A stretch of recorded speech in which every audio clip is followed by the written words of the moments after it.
এখন গোলাপ গাছের কিভাবে যত্ন নেব। এই ফেব্রুয়ারি মাসের শেষের দিকে অর্থাৎ যখন ঠান্ডাটা কমে যাচ্ছে আর নতুন করে গরমটা শুরু হচ্ছে, এই সময় প্রতিটা গাছের জন্যই আদর্শ। গোলাপ গাছেও অনেক রকম পরিবর্তন লক্ষ্য করা যায়, তাই প্রয়োজন মতো গোলাপ গাছেও খাবার দিতে হবে। এই সময় গোলাপ গাছের মাটিতে যাতে শিকড়ের গ্রোথটা খুব ভালোভাবে হয়, তো সেই জন্য সপ্তাহে একদিন করে হিউমিক অ্যাসিড আমি ইউজ করছি। আর তার সাথে অবশ্যই মাটির পিএইচ ব্যালেন্সটাও ঠিক রাখতে হবে।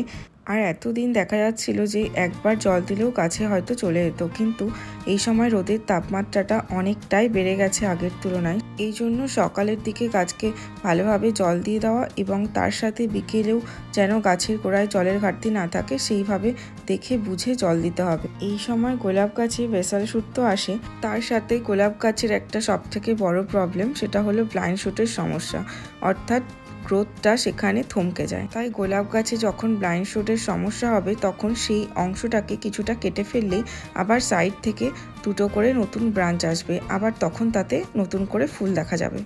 আমারও কিছু গাছে ব্লাইন্ড শুটের সমস্যা হয়েছে, তো আমি সেগুলোকে অবশ্যই রিমুভ করে দিব। তো এই গাছটা ব্লাইন্ড শুটের সমস্যা হয়েছে, এই যে দেখুন এখানে গ্রোথটা থমকে গেছে। আমি এই ব্লাইন্ড শুটের নিচ থেকে ডালটাকে কিছুটা কেটে দিচ্ছি, যাতে পাশ থেকে আবার নতুন করে ব্রাঞ্চ আসতে পারে। এই একইভাবে এই গাছটাতেও ব্লাইন্ড শুটের দেখা গেছে।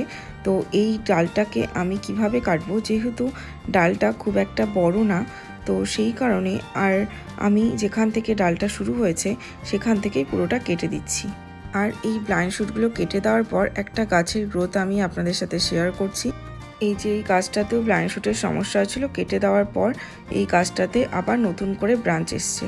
আর এই সময় গোলাপ গাছের ওভারঅল গ্রোথের জন্য আর যে নতুন ডালগুলো আসছে সেই ডালগুলোকে হেলদি রাখার জন্য আমি যেটা ইউজ করছি সেটা হলো উৎকর্ষের কম্বি 2। তার সাথে ব্যালেন্স এনপিকে, সেটা 19-19-19ও হতে পারে অথবা 20-20-20ও হতে পারে, যে কোনো একটা ইউজ করলেই হবে। আর তার সাথে নিয়েছিলাম কিছুটা ম্যাগনেসিয়াম সালফেট, আর নিয়েছি 1261-0। আর তার সাথে গোলাপের যে সবথেকে ভালো একটা খাবার, যেটা হলো নাভালের তাকাত। এই খাবারগুলোকে খুব ভালোভাবে মিশিয়ে নিতে হবে, আর এমনভাবে মেশাতে হবে যেন জলের ওপরে কিছুটা ঝাঁক তৈরি হয়।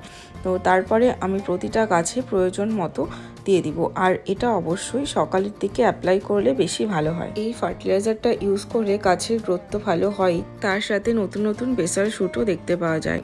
এই ওয়েদারে যদি ঠিকঠাক টবের গোড়ার জলটা মেনটেন করা হয় তাহলে বেসাল শুট অবশ্যই গাছে দেখতে পাওয়া যাবে। এখন দাঁড়িয়ে গোলাপ গাছে ভালোভাবে রিচ খাবারের প্রয়োজন, আর গোলাপ গাছ খেতে ভীষণই পছন্দ করে। ফেব্রুয়ারি মাসের এন্ডের দিকটা যে কোনো গাছকে বাড়িয়ে নেওয়ার জন্য খুবই উপযুক্ত। টবের মাটিতে মিক্স ফার্টিলাইজার অবশ্যই ইউজ করতে হবে। এর পাশাপাশি এই মিক্স ফার্টিলাইজার নিয়ে ভিডিও আমি চ্যানেলে আপলোড করেছি, আপনারা চাইলে অবশ্যই চেক আউট করতে পারেন। তাও আমি এই ফার্টিলাইজারটা কিভাবে তৈরি করেছি আপনাদের সাথে অবশ্যই শেয়ার করব।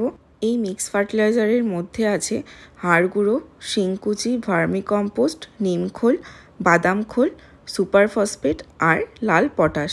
এই খাবারগুলোকে খুব ভালোভাবে জল দিয়ে ভিজিয়ে রেখে মোটামুটি 20 থেকে 25 দিন বাদে খাবারটা রেডি হয়ে যায়। তারপরে আমি গাছে এই খাবারটা অ্যাপ্লাই করি। এই খাবারটা চাইলে সাথে সাথে রেডি করেও গাছে দেওয়া যায়, তাতে গাছের বিশেষ কোনো ক্ষতি হয় না। তবে ডিকম্পোজ করে যদি গাছে দেওয়া যায় তাতে গাছ খাবারটা সাথে সাথেই গ্রহণ করতে পারে। আর এই সময় রোদের তাপমাত্রাটা যেহেতু অনেকটাই বেশি থাকে, তো সেই কারণে অবশ্যই করে একটু ভার্মিকম্পোস্ট নয়তো গোবর সার, সেটা অবশ্যই গোবর সার হলে 1 বছরের বা 1.5 বছরের পুরনো গোবর সার হতে হবে, যেন মাটিটা অনেকটা ঝুরঝুরে টাইপের হয়। সেটা টবের গোড়ায় মালচিং করে দিতে হবে। আমার কাছে গোবর সার ছিল না, আমার কাছে ভার্মিকম্পোস্টটা অ্যাভেলেবেল ছিল, তাই আমি ভার্মিকম্পোস্ট দিয়ে প্রতিটা টবের গোড়ায় মালচিং করে দিয়েছি, যাতে টবের গোড়াটা খুব তাড়াতাড়ি না শুকোতে পারে। গোলাপ গাছের গ্রোথের জন্য এই 3টে কাজ করলে খুব ভালোভাবে গাছে গ্রোথ হবে, গাছও অনেক হেলদি থাকবে।